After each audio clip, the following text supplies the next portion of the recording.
Hi, welcome to this very special edition of Penchant Social. It's not something I think is out for general viewing, but over recent weeks since I have returned from Scotland, there's been a lot of questions asked of me to compare the Canadian gender service with that here in Scotland. And until recently, I've been unable to do that. But having now had, you could say, 3 engagements with it, I've seen enough to be able to put this video together, which I think really is intended for 2 audiences. One is the 44,000 transgender people that I'm engaged with through the Facebook groups and absolutely delighted to be. So to serve them is just so important to me. And I would like this also to get in the hands of members of the GIC, certainly in Chalmers, probably in Sandiford as well. And I know there's an event coming up in December, and I would like them to watch this before we get to that.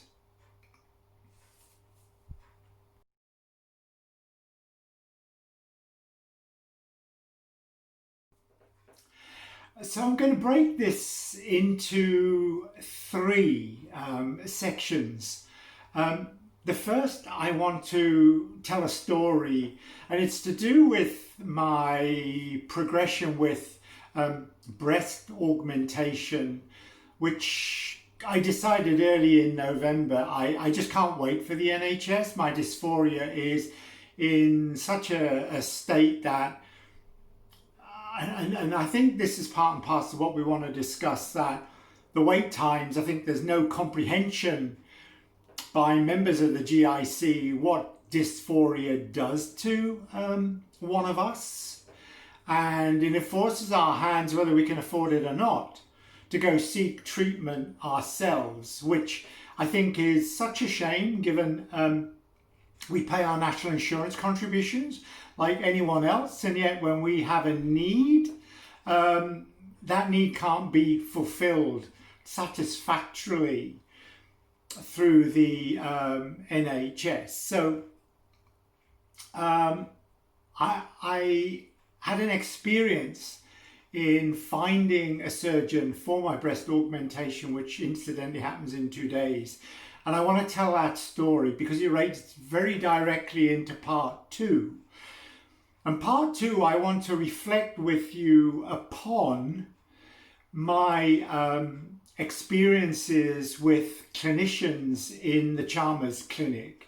And I want to do this in a very objective, loving, caring and compassionate way for reasons that will become clear when I try to explain the experiences I've had with Chalmers GIC compared to and I can only explain it as gorgeous experience, loving, caring experience I had with the few clinicians engaged in the process in Nova Scotia. So that's part 2. Part 3, I kind of exercise my process engineering skills at a reasonably high level, but high level enough to say you don't have to be a scientist or an expert to understand what's not functioning the way we would want it to function within the GIC. The problems are very, very obvious, very, very obvious. And I will, at the end of the 3rd section, offer up very quick, very cheap things that can be done to speed the whole process up. And I'll offer up a kind of guiding summary now that the answer to the major problems that we all face with the GIC, in my mind, has nothing to do with wait times, because I think they're the easy things to deal with.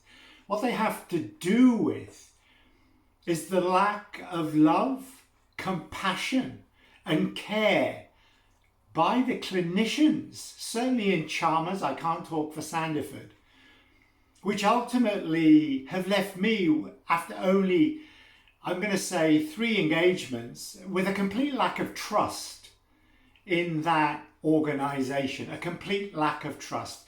And those reasons will be explained in the second part. So let's move into the story, and it's a lovely story, and I hope it sets the scene nicely for us.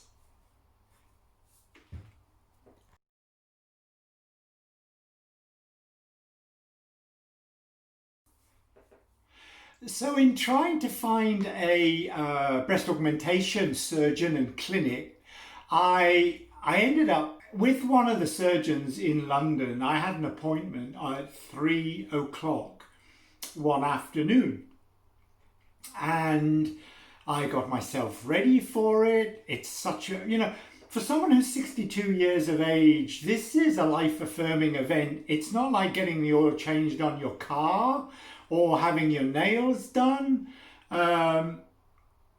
It's something for me I've been waiting to do for, I'm going to say 50 years, just to keep the number easy, 50 years to realize my authenticity. So as I say, it's not having a nail appointment cancelled on me or a hair appointment cancelled on me. It's massive. It's massive. So what happened was I got on 5 minutes early, and by 3:15, the surgeon I was scheduled to see didn't arrive. And I have a lot to do, and my time is as valuable to me as anyone else's time. And you know, as a global executive, for me, time management says a lot about an individual, But we're all fallible, and for reasons I explained in my earlier breast augmentation YouTube edition, I accept that it was late. But the nice thing about it, and I think this is the thing, recovery is always a wonderful thing and can take you to places you'd never imagined. I rang off and sent an email to say, look, I've got plenty of things to do with my time. It's as valuable as his time, so let's just not proceed. And within minutes, I got an email from him, profusely apologizing for missing the appointment. And I wrote back and simply said, I understand these things happen, okay?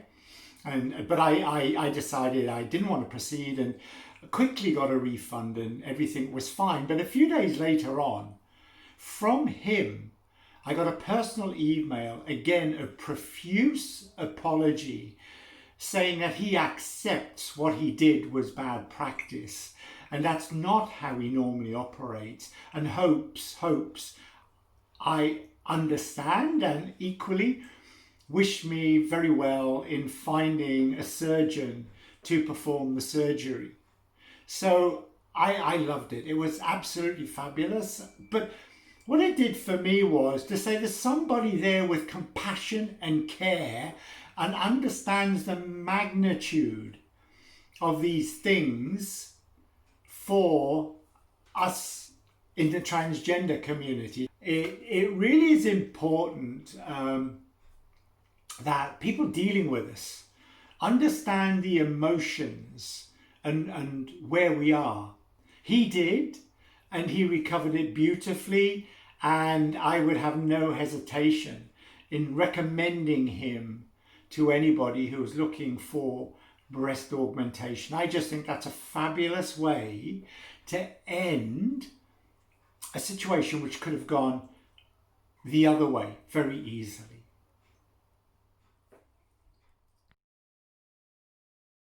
So now here we are in part 2, and this is where I'm going to very objectively, and please understand, I'm naming no one. It's not here to decry anybody, impugn anybody. I want to help, and I want to offer up suggestions that the GIC at Chalmers or at Sandiford can listen to these things. So I said in part one, certainly for myself, and I think for any transgender person, we're not just simply here to have fun. We're not just simply here forming a queue, waiting for clinicians and the service itself to find time to help us. We're here to realize our authenticity, our truth. We're chasing our purpose in life.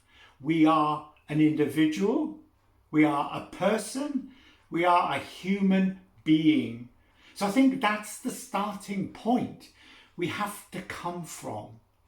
It's not about cues. It's about understanding. It's about perceptions. It's about beliefs.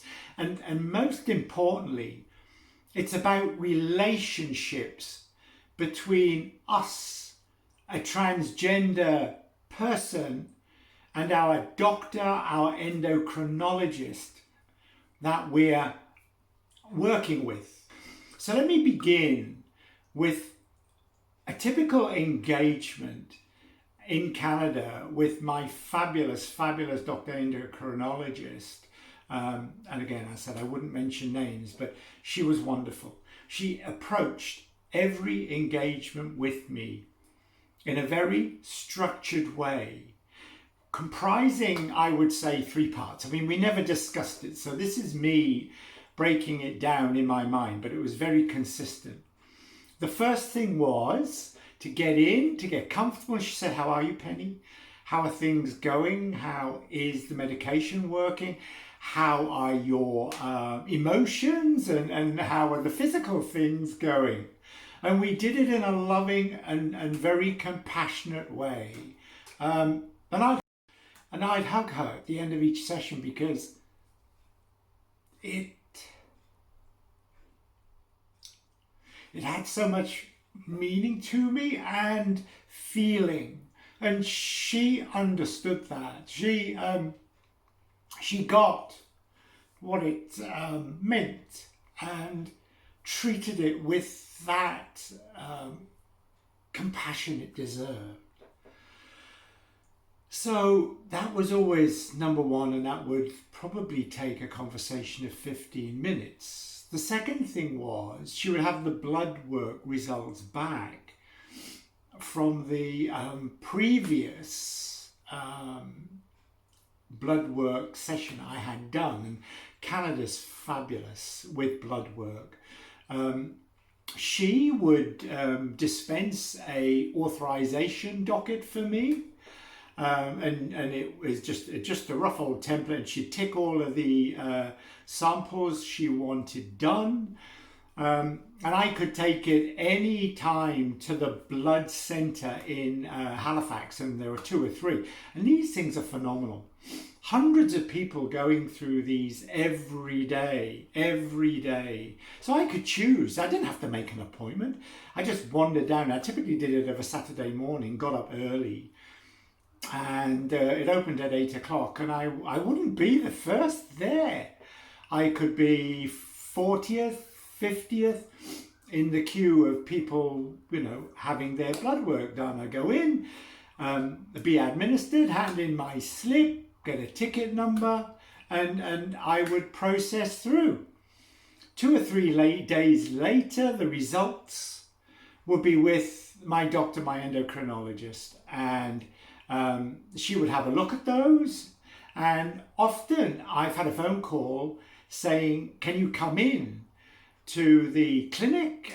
We just need to talk about these results." Now, I've had high potassium levels that we've had to deal with. Nothing, well, we had a very strange estrogen result, which to this day isn't explained, but it's not harming me in any way, shape or form. So it was a strange one. We modified my treatment together and we moved on. So looking secondly at blood results, then thirdly, We talked about levels of medication. So every decision made on medication was made on the back of how am I, what does the data tell us, and then it's an informed decision. It's an informed decision by the endocrinologist in agreement. And this is the thing, this is where the trust is forged. But she was very, very transparent with me, very generous with me, respectful. She was accountable. I'm kind of going through it. But all of those things allowed me to trust her decision making. So we would get to the end of the hour, more often than not, we didn't change the medication apart from my insistence that together we look at progesterone and together to get me off patches, because patches were next to useless, absolutely useless. And when you get into injecting oil, the estradiol valerate oil, into your thigh, intermuscularly, the difference is huge. It is absolutely huge. So we'll hit that point again when I get into the comparison. So in the space of an hour, 1 hour, with one person, I will have done, or we would have covered all of those 3 parts of a consult. I would have come out, and the consults were every 3 months. That's all they needed to be. I would have come out with an authorization to go and get my blood work done again, and I could choose when to do that, going through the normal process. And if I had to have new meds, new prescription, she would just print that off, and I'd take that down to Sobeys supermarket, to the pharmacy there. A gorgeous team, and I have to admit the Omnicare team here in Deans is wonderful, absolutely wonderful. So I do feel blessed that as far as pharmacies are concerned, I get the love and I get the ear here as much as I did in Halifax. So that's really lovely, really lovely. So I'm going to move on now, and I'm going to make this comparison with what I've experienced here with Chalmers GIC. And as I said, I'm going to reiterate it. It's objective. I'm not going to express a judgment or bitterness or resentment. I'm not going to mention any names. That's not the purpose of this. It's not meant to be something which is critical. It's meant to be something which people can watch. Yes, you're going to form opinions. I understand that. But I hope it can be used by the GIC to be informative. And I make no apology for the fact it's my view, my belief, and some may have different beliefs, and that's fabulous. That our world is made up of different views and different opinions. But I'm going to try and state this in a factual way. And in June, this time, at a time that was good for me in Nova Scotia, I engaged a clinician. And I'm going to start with emotions first, because as I've said, emotions are what we're all about, especially someone who's 62 years of age, who has waited, put children and family ahead of her own ambition, her own purpose, her own authenticity. To have a clinician on the end of the phone, very coldly, without compassion, without love, saying, well, you can't have this, you can't have that, you're going to be on a waiting list for all this period of time. That's how the call went on, and I broke down. I broke down on the call, and I actually said I wouldn't use this word, but it was brutal. It was absolutely brutal. And on the call, I was sobbing and I was in tears. I thought, my God, I'm going back to a third world country, because that's what it feels like to me. Talking in part, the previous early part of this section, I talked about love, I talked about compassion, I talked about understanding.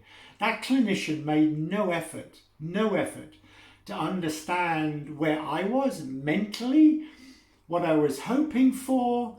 It was a case of, I need to tell you what you can have and what you can't have. And it was more what you can't have than what you can have. And despite the fact that he saw for himself, he emotionally disturbed me significantly, that he never felt the need to get in touch with me to apologize. And I thought that most odd, and that's why I started this with the message that if someone of very high renown in the London area can find time to reach out and make a sincere apology for being late, why was it not possible for that clinician from Chalmers to do the same? Is it because he thought I was a number? I wasn't a human? Someone with feelings on the other end of the Zoom call? But I left it and I was shaken for weeks. I'm still shaken to this day. I can almost remember every minute of that. But had that individual decided to write me a note and apologize for the way it was handled, then I could have accepted it a little bit more and could have come back to Scotland with hope in my heart, but that wasn't the case. So we move on. So I'm back in Scotland, and on the 9th of November, I had another appointment, this time with someone I thought was an endocrinologist. I don't think they were. Again, I got on the call 5 minutes early, and the individual didn't show. I think it was between 10 and 15 minutes, and came into the room, didn't even think about apologizing. There wasn't an apology on their lips. Straight in, and I thought, I'm going to take the reins here. I said, I need you to hear my history. Whether they heard it or not, I don't know. I told them, and I expressed the fact that I am looking to move very, very quickly. And I think I'm kind of demonstrating that by virtue of the fact that I've gone ahead and I will pay privately for my breast augmentation. I think I also want to say, in fairness as well, before I carry on, that the administration staff at Chalmers are absolutely delightful, absolutely delightful. They're able to diffuse situations, they're calm, they're very compassionate. So the message isn't all one way. Anyway, back to my Zoom consult. So he didn't apologize, showed no intention of apologizing, which basically says there's no respect for my time. That's the message. No respect for my time, which is similar to the lack of respect I felt in the Zoom call in June. So we went on, and there was a clear agenda. They weren't ready to understand me, listen to me, hear where I wanted to go, emotionally where I was. It was very, very clear. Explained what medication I was on, and it was a case of, well, we need to get you off spironolactone, we need to get you off cyproteron, and we need to get you on triptorelin. And that was it. That was the agenda. Now why? Where was the data? Where was the data saying that's what I ought to do? Where was the data that's saying if I have my operation next year, my gender reassignment operation next year, either on the NHS or or done privately. Why would I want to change? Why would I want to change? He had no data to indicate I needed to change.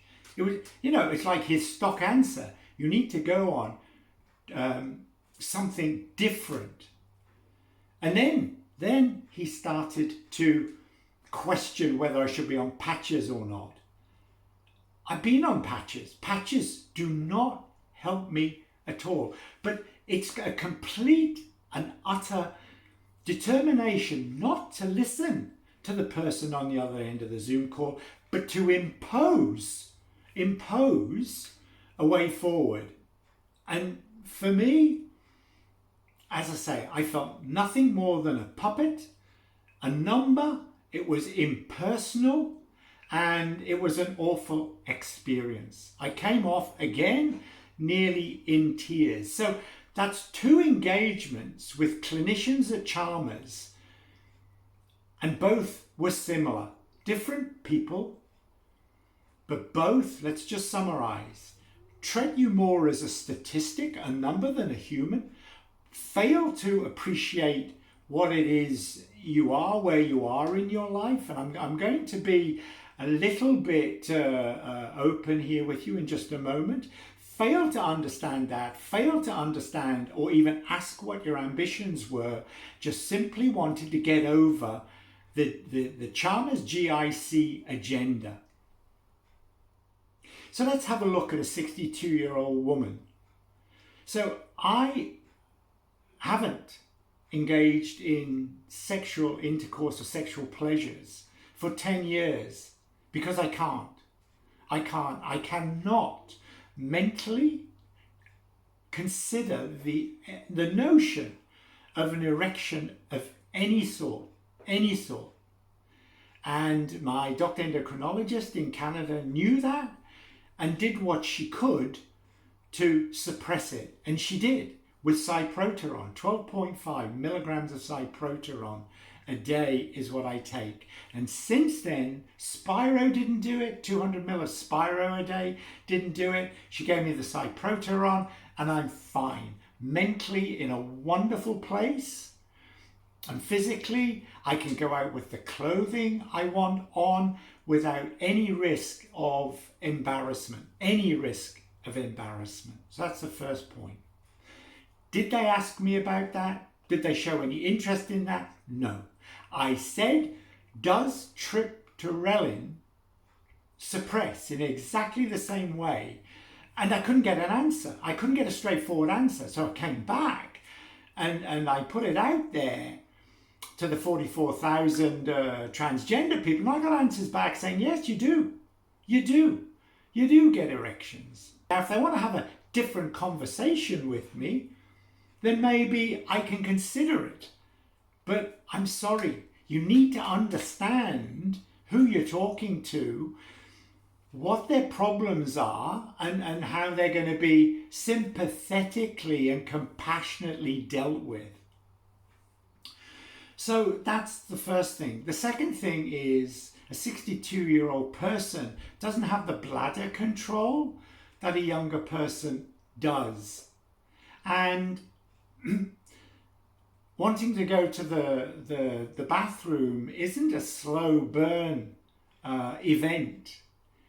These things come on very, very quickly, very, very, very quickly.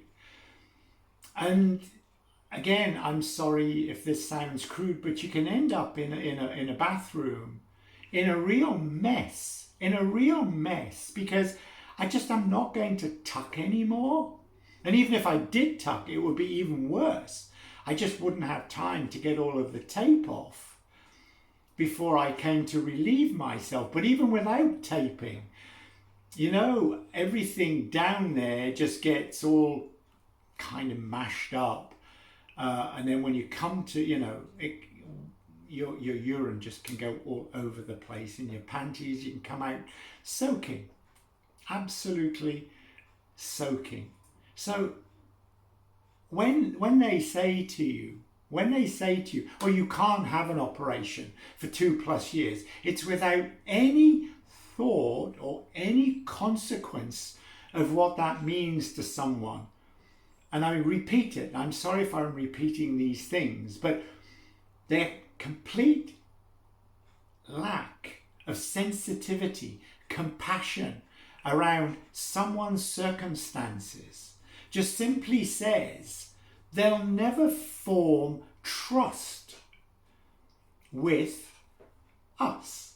And the thing I see, and I don't comment on many things, but the fear and the doubt and the disregard for GIC amongst a lot of girls, I'm not saying most, but amongst a lot of them, is that they fail to have trust in the service.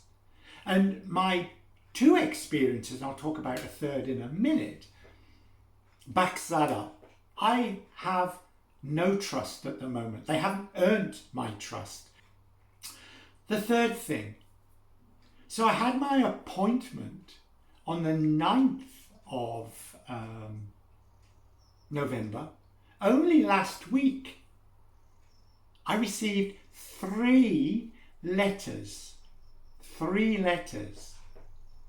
One of them, which was the lead letter, was somebody who I don't even know. And again telling me that surgery is not really an option. So I've got somebody I don't even know telling me that surgery isn't an option. Somebody who doesn't even know my circumstances, wouldn't even be able to pick me out, telling me those things. And again, trust, it's gone. It's completely and utterly gone. Now, let's do that comparison with Canada. After 1 hour, just 1 hour, 60 minutes, all of this was dealt with by my doctor endocrinologist. All of it. I've had to wait with Chalmers GIC from the 9th to this week before I even get letters from someone who doesn't even know me and I don't know them. Now in part 3, I'm going to take you through the process engineering bit, but I think that's secondary. The first thing that Chalmers GIC anyway has to look at is themselves as individuals, about the service they want to provide. If they really treat us as numbers, then tell us that. We then have a better idea of what we're facing. But I've come back with love in my heart, compassion in my heart, the willingness to work together, and I've just not been given the opportunity. So it's not lost, it's not a lost cause. I've gone ahead with my own breast augmentation, as I've said, which is gorgeous, and will make such a difference to me, my dysphoria and my well-being. So I've done that for all of the right reasons. So one final point, and then we'll get into point 3. Half of my family are in Belgium, live in Belgium. And I've been made aware of, I say lots, a number of people close to my family who've gone through transformational surgery, SRS, sexual reassignment surgery as they call it over there. There's huge amounts of research going on into the brain of transgender people over there, but the capabilities are very, very good. So here's the question. Why isn't the NHS making it very clear that if we have routes to getting the surgery done in another European country, and goodness knows what Brexit does to this, but if we can, and I've looked through the website, and the S2 route suggests that it can be done in another country, and I guess, you know, I would, if that's what happened to me, I would have to fund all the extraneous costs around travel and accommodation, but it makes so much sense to me. What they don't understand, again, is in my case, I effectively don't have a family in the UK. All of my friends are either in Belgium, my family's in Belgium, or my gorgeous friends are in Canada. My family in the United Kingdom have effectively, as I say now, expunged me from the records. So if I have gender reassignment surgery, there couldn't be a better place for me to have it, where I would get loving care from my family over there. But who's asking that question? Who's asking that question of me? No one is the answer. Who's making us aware of our options? No one. As far as I can see, it's no one. So I'm going to wrap this section up. I think you've got the gist of where I'm going with this. But I'm going to reiterate, this is not about queuing. Begin with the basics. It's like Maslow's hierarchy of needs. Forget about self-actualization of the service. Get your basics right first. Get the love, the care, the compassion, the support. All of those basic things. And then you can build on that, because those things give trust. And with trust, people will believe that you're working for them. From all of the correspondence I've had, from all of the posts I've seen on Facebook, I just couldn't reach that conclusion now. So on that note, I'm going to close this section 2, and I'll see you in section 3, where I will take you through the actual lead times of an engagement in Canada compared with the lead times of an engagement in Chalmers GIC. So I was busy putting the video together, mixing it, and realised I'd missed a very important point out. So I'm going to insert this at the appropriate place in the edition. I'll keep this as short as possible. So I'm in part 2, referring to part 2, so hopefully it all fits together nicely. And it really comes back to my point about making informed decisions about someone's medication and someone's care and treatment, which I think is a big part of what I'm saying. We're not numbers. We're going for life-affirming decisions, which are really critical to us. And decisions, like any decision in business, you don't make a decision without data, without due consideration. You know, lots of people come to business meetings with ideas, and they're nothing more than that. They're ideas. And everybody's got a tree they hug. It's a passion they believe in, but that doesn't necessarily give you the right answer. And I guess that's a big point that I'm making here. To come into a consult without data, without the right information, and then to try and cause somebody, some human, someone with purpose, somebody with emotional concerns, to just trivially ask them to change, just seems very hard to understand. Let's leave it there. So unbeknown to the person I had met, they didn't realise, and neither did I at the time, that very, very shortly after that, I would be standing in front of a surgeon who would be doing a breast augmentation for me, a surgeon in this locality, in the Glasgow area. And they would be taking measurements, and they have got a database and a data bank of girls who've been there before, transgender girls who've been there before. And he understands what the medication in the area coming out of the GIC at Sanderford and also at Chalmers typically enables to be achieved. And to just cut the story very, very short, when they measured my breasts, which I you know, in my mind, I thought they weren't progressing very well at all.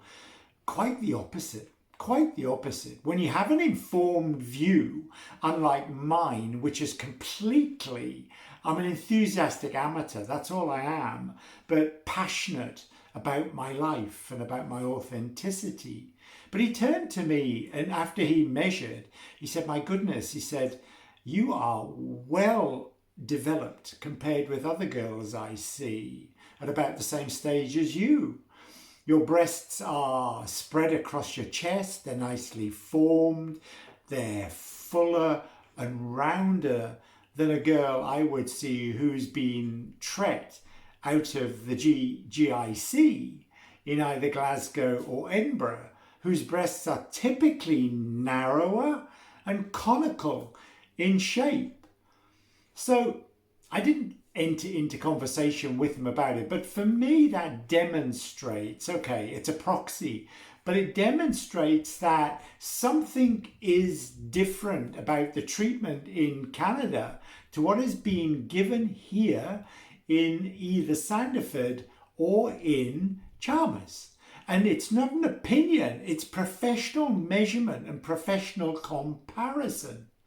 So here am I, positioned with someone at a consult in Chalmers telling me without data, just hugging their tree, taking their agenda to me to say, well, we think you should do this, that, and the other.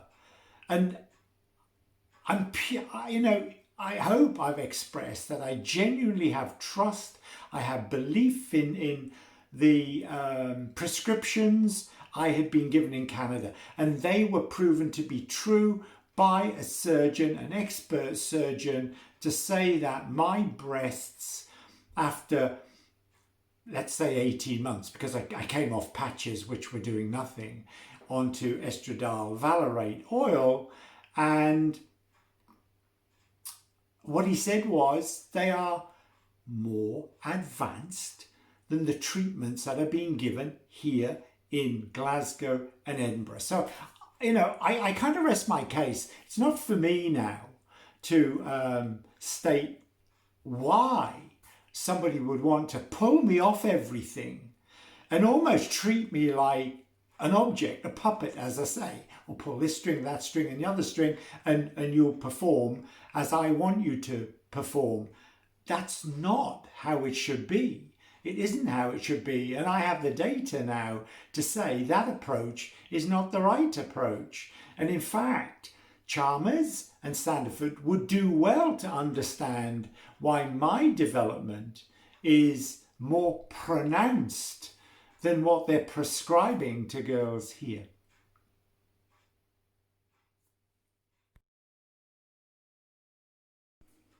So welcome to part 3. I decided to go to Gullen to enjoy a walk along the beach on a beautiful day between part 2 and this part 3. So you can see I have my illustrative board here, which I'm going to work you through. I think for the purposes of getting everything in, I'll just stop recording and turn the camera around and just make sure you can see the board. It doesn't matter if I'm in it or not. So just a little bit of credibility. So a little discussion on credibility. So you just don't think I'm anyone just having a pot at this. My profession, my expertise is in global supply chains and global supply chain design. Did that for lots of global blue chip businesses in the early noughties for drives, memory, all of those critical components. Was recognized for the quality of my designs, and I've done it throughout my career. So I'm renowned for the efficiency of my supply chain. So all I've done is taken that expertise and just tried to lay it out here in a very simplistic way. We're not using process diagrams, we're not using value chain analysis, but we can do that. We can do that, but I honestly don't think we need to get down to that level of detail. I think what I'm going to point out first and foremost in the comparison between the two, because I know it's a question that's out there, and it's out there from the GIC, and that is, what can we do to improve wait times? And the answer is very, very simple. There's lots of things you can do to improve wait times without spending any money or very little money. But here's the big difference. In Canada, within 1 hour, they get through everything it takes weeks and months to do in Chalmers. And that's not because they're robotic or because they work at 3 times the rate.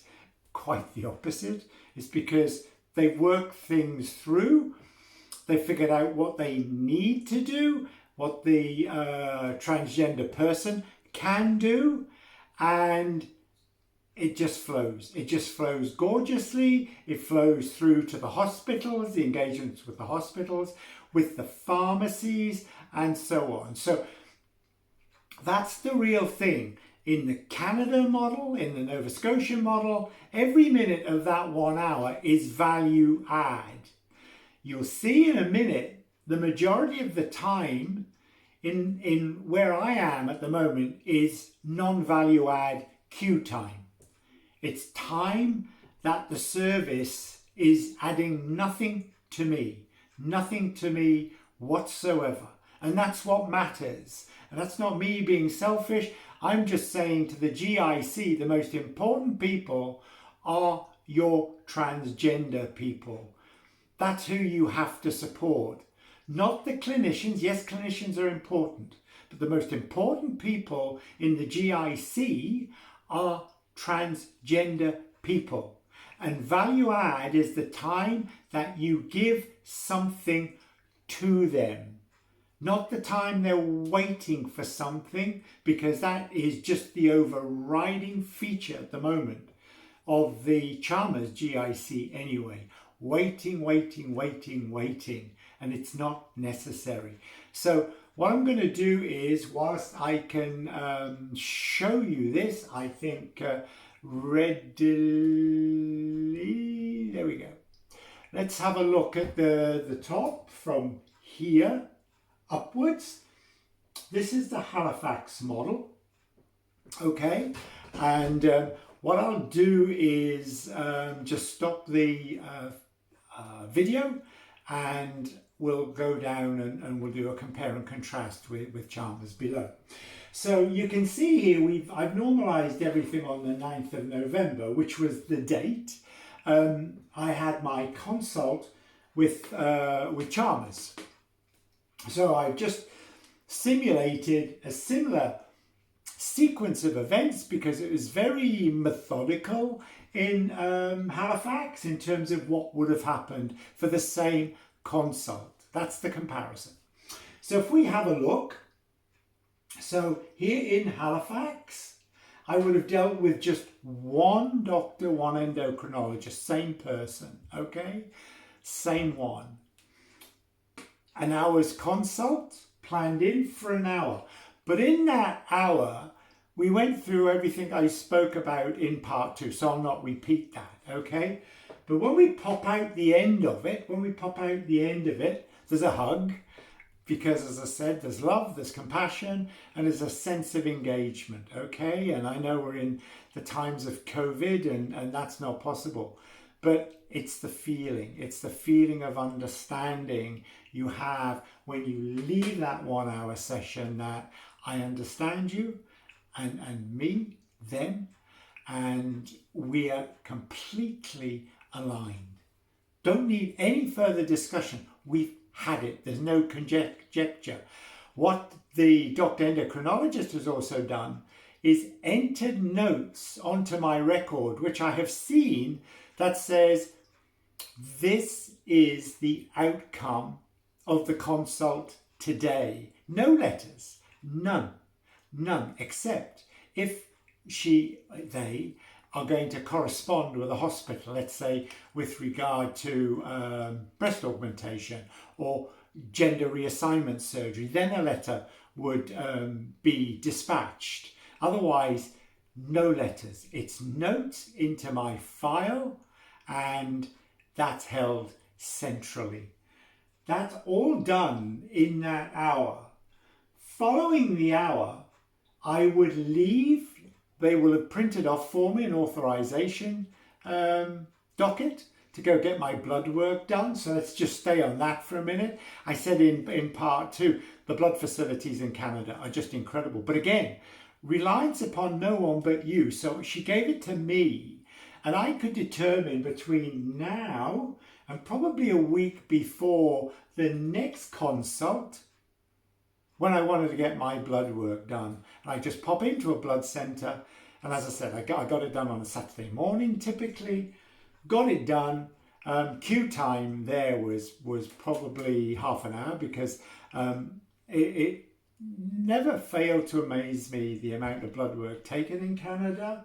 But anyway, the act of giving blood was 10 minutes at the most, and that's all in my gift to manage, so I could do it at my convenience, didn't need to bother any other clinicians, so it just takes the burden completely out of the service, and I can do that. Any transgender person can go and get their blood work done.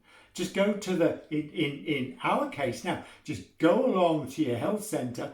If we had it, give them the approval slip from the GIC, and they would arrange for your blood work to be done. It doesn't need to be hard. It doesn't need to be complicated. But why there has to be a letter is just unhelpful. Let's just simply say it's unhelpful, and it just adds queue time in. So between my consult on the 9th and today, I could have had my blood work done, could have had it done, could have had the numbers back, and no waiting. But right now I'm sitting with a letter and nothing else. So that's blood work. Pharmacy. The doctor endocrinologist would give me to take away if we were changing medication or I needed a top up. She'd just give me the prescription. Print off the prescription. There you go. Take that down to the pharmacy. I'd do that, and within 48 hours, I'd have my new prescription. The only time I have delay is with the estradiol valerate, which is a compound, has to be made up in New Brunswick. It still is. I've got a year's supply, and I will keep going with it until I feel there's a satisfactory alternative. But that's the only exception. All my other meds, 48 hours most. I could typically pick them up next day. So I've said 48 hours. So after the 1 hour consult, the longest pole, if you like, in the tent is the pharmacy, or it could be my blood work if I extended and I didn't go immediately to get it done. But I'd have all of that done within 2 days of the consult. And then I'm all set up, ready to go for the next consult in 3 months' time. Now, I did say, if there was a blood work concern, I would be called in to go and have a discussion. So as soon as the results were known, they're looked at, and I'm invited in to have a discussion. So it's very dynamic, very value add, little queue time, little non-value add, but essential effort involved in that process completely. The other thing is injecting. I do all my injections myself. Now, I know for some that may not be what you want to do, and you'd like a nurse to do it for you. Get that completely. But if there's a body of transgender people that are quite comfortable injecting themselves, and they're given the needles, which I got, if I ran short, within 30 minutes of the end of a consult, I'd pick up my needles and I'd inject myself, and I do that twice a week. And for me, it's no trouble at all. But what it means is I'm not booking appointments with nurses. I'm not taking up nursing time. And I can do it when it's convenient to me, or on the day, of course. So again, there's no queue time. I'm not involving people that don't need to be involved. And at the end of the day, we get to that next consult and everything is aligned. The records are right. I'm feeling good. I'm feeling trusted. I'm feeling they're invested in me. I'm feeling like a human being, and life couldn't be better. If letters had to go out, and they did, because had COVID not occurred, had I not left Canada, I would have probably had gender reassignment surgery already in Montreal. 48 hours for a letter to go out. 48 hours. And it's taken from the 9th to November the 26th for me just to receive letters.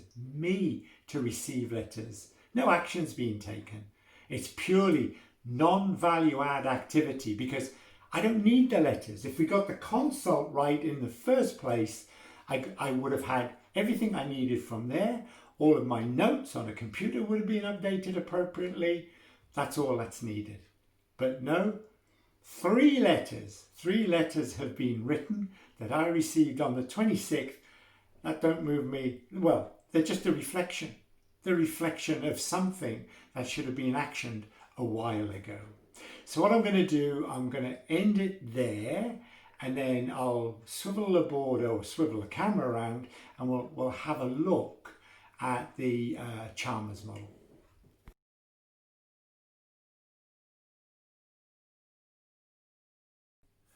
So here we are. I think we can work off this. So what you're looking at here is up here, Halifax, Nova Scotia, and down here we're looking at Chalmers in Edinburgh. So again, same baseline, the 9th of November, and there's the 1 hour consult, which was less than an hour because of the person arriving in late, and because there was no rigor, if you like, in terms of approach here. There was no discussion around how I'm feeling with respect to my emotions or my physical development. So it was really, let's just get down to my agenda for your meds and I can move on. So that was there, and that was an hour. But following that hour, they didn't take any notes. They didn't issue me with blood work authorization. They didn't issue me with prescriptions. They just simply said they'll communicate word of mouth the things that we had discussed. So that's then from the 9th all the way through to the 26th of November, 104 working hours later, I then get 3 letters. I haven't had my blood work done. I haven't got a prescription change. That equates to the efficiency of 1 hour. 1 hour. I am at the speed. In fact, I'm beyond. Let's be fair. Let's add 48 hours, which could be the longest time for pharmacy. So after 49 hours, what we're looking at here is 49 hours versus 104 hours. To that point, and they're not similar points at all, because once those letters are in, I don't know what my doctor is doing because she's on leave, doesn't return until next week, early next week. So I'll have to then have a discussion with her, and a lot of that will be about my complete lack of trust in this situation here. That is a really big trust issue for me. So in here where we've come out of the session and we know for sure what we're doing, that isn't the same here. So I'm now going to go into discussion here. I'm also going to go into discussion with my doctor about the letter I received from a person I just don't know who they are. Not a clue who they are and why they think they can give me statements without discussion. So big thing there. Voice training, okay, so they have approached Livingston, but when that will be, I don't know. I just don't know. And then blood work. So this is very simple for me. This is my body. This is my life. This is my authenticity. I'm not changing my medication, and I'm not being belligerent. I'm not being bullshit about it, but this is my life. And I am not going to change my medication until I have a full understanding of the bigger picture and what it's going to do to me. So the first thing I want done is my blood work. So let's assume next week I've got my breast augmentation going on. So I'm going to be quarantining for the whole of next week. So the earliest I'm going to get my blood work done is the following week. So let's think positively. Let's think that I'm going to get my blood work done. Let me see. It will be the 9th, I think. The 9th of December. That's possibly there. Going to be December the 9th. Maybe.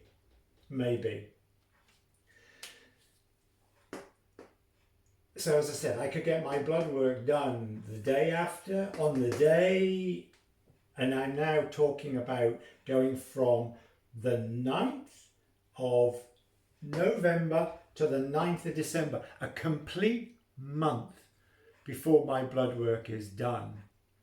And then I have no idea when someone at Chalmers is going to look at the results, how quickly it takes for the results to get through, and then who's going to look at it, and if there's something in it which needs to be addressed immediately, is somebody going to call me in and deal with it, or I'm going to have to wait for the next consult, which is 3 months down the line? I don't know.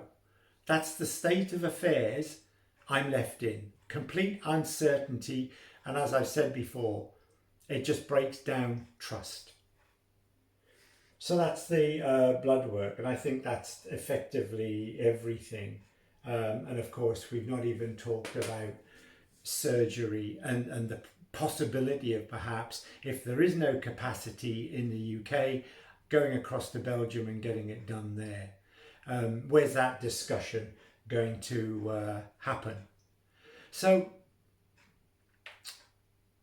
as I've said, for me, secondary issue, because unless there is trust, there is compassion in what we are doing, there is a real sense of support, and we're not being treated like a number, then I think this is irrelevant. So first and foremost, get those basics right. Come at this from that sense of love, compassion, support, and sense of belonging.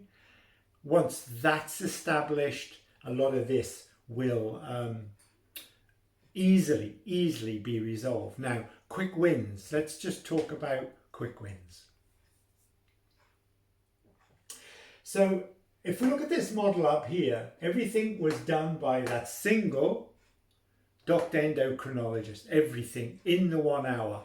There was certainty when you left at the end of that session. There's complete uncertainty here because you're waiting for letters to arrive, which may say things which you want to contest.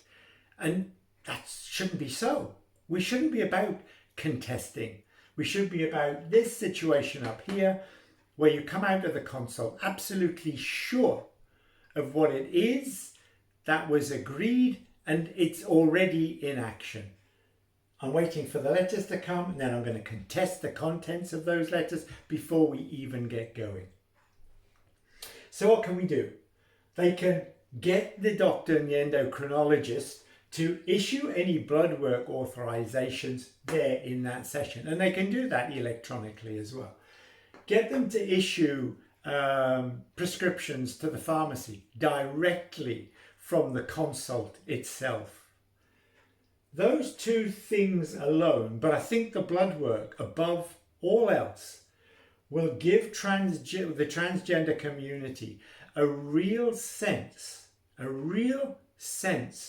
of immediacy, urgency of the kind that they are looking for. So action number one would be to get the prescription and the blood work done automatically. That's 1 and 2. Number 3, in terms of any intramuscular injections, if the transgender person is comfortable with doing it themselves, let them do it. Don't take up valuable time of nurses in practices. I've been injecting myself for 2 years and I'm still here to tell the tale.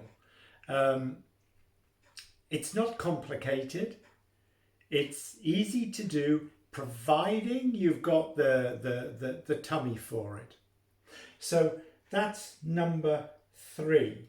And as far as letters are concerned, just get a set of standard templates. Don't have administrative services where you use a dictaphone or you use some other methodology, send it off to be typed up. Then it has to go back to be proofread before it's even dispatched. I mean, we're talking about Dickensian methodologies here. Dickensian methodologies. Goodness sake, we're in the 2020s. We've got the internet, the intranet. We've got all sorts of fast methods of communication. And here are Chalmers, as I say, wrapping themselves in Dickensian methods of communication that really, again, breaks the trust of the people they exist to serve.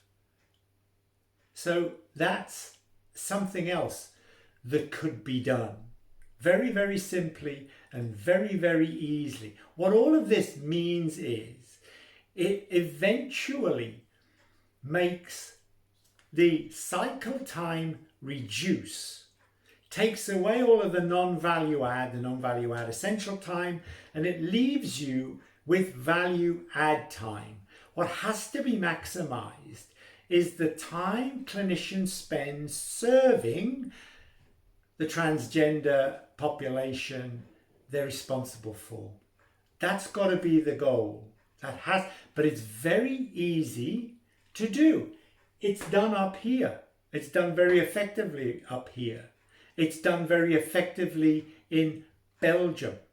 Very effectively in Belgium. So it's not a North American situation. In Europe, they've got practices which are well beyond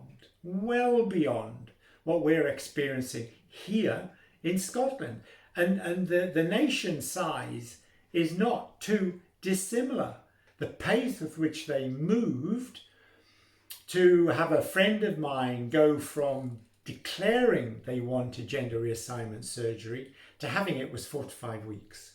4 to 5 weeks. And that was this year in the COVID situation. So let's not blame COVID. This is not a COVID situation. This has to do with the way the GIC is configured to operate.